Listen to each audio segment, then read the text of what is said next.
praise. Amen. Madaydayaw ni Apo kabsat. Agyaman nakti Apo ta may sanak bat nga na nausar ta nga malam. Sakbay pati amin nagkararag tayo.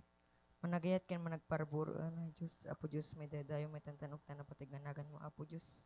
Apo Diyos sakbay man pay ti amin Apo Diyos pakawan mo Apo Diyos dagiti nagbasbasulan ti sagtunggal may sakadak mi Apo Diyos. Apo Diyos, kastam kanyak, Apo Diyos, dalusam ti puso, aging panunot ko, Apo Diyos, na may karinag ta pagariyam, Apo Diyos. Apo Diyos, ti puso dalok tam, Apo Diyos, kata, tapon, Apo Diyos, at ti maadal da, Apo Diyos, kada itong i-share ko, Apo Diyos, kata, Apo Diyos, ikadum kadi kanyak, Apo Diyos, ti panagdandanag, Apo Diyos, kata, Apo Diyos. Dito, ti dawat min Jesus' name, Amen. Itinak pakibinalakadan kanya, yung kakabsat, kit masarakan dito, 1 Thessalonica 5 verse 11. Daytoy tigapon na nga agpipinabilag kay nagpipinarigta kayo. Akas ti araramiden nyo. Itibiyag tayo kas maysa nga namati iti Diyos saan nga mailimed kada tayo nga si ti rumbeng nga mangipakita iti nasaya at iti pada tayo nga tao nang nangron na kadagiti kakabsat tayo. Apamati. Maysa kadagiti masapol nga aramiden tayo nga maipakita, may kapakita tayo tunggal maysa nang nangoronati imatang ti Diyos. Ket iso nga panagtulong Christian or the followers of Christ ay may halong tulad sa grupo ng mga manlalaro wherein every members have the faith to each other.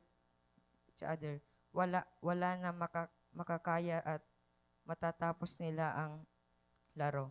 Every members have hope as well. Pag-asa na kahit anong challenge ang harapin nila, still at the end of the game, the crown will be at their hands. Ito na conclusion ng kapsat. Iso nga kas maysa nga pasurot ken anak ti Dios akas kunan nati 1 Thessalonica 5 verse 11 agtitinulong ken agpipinaregta tayo, help each other particularly in our spiritual life.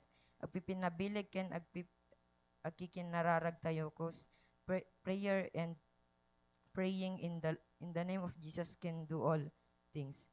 Don't judge your brother. Kung makikita mong tila humihina siya, lift him up. Instead, pray for one another and help one another to be ready for the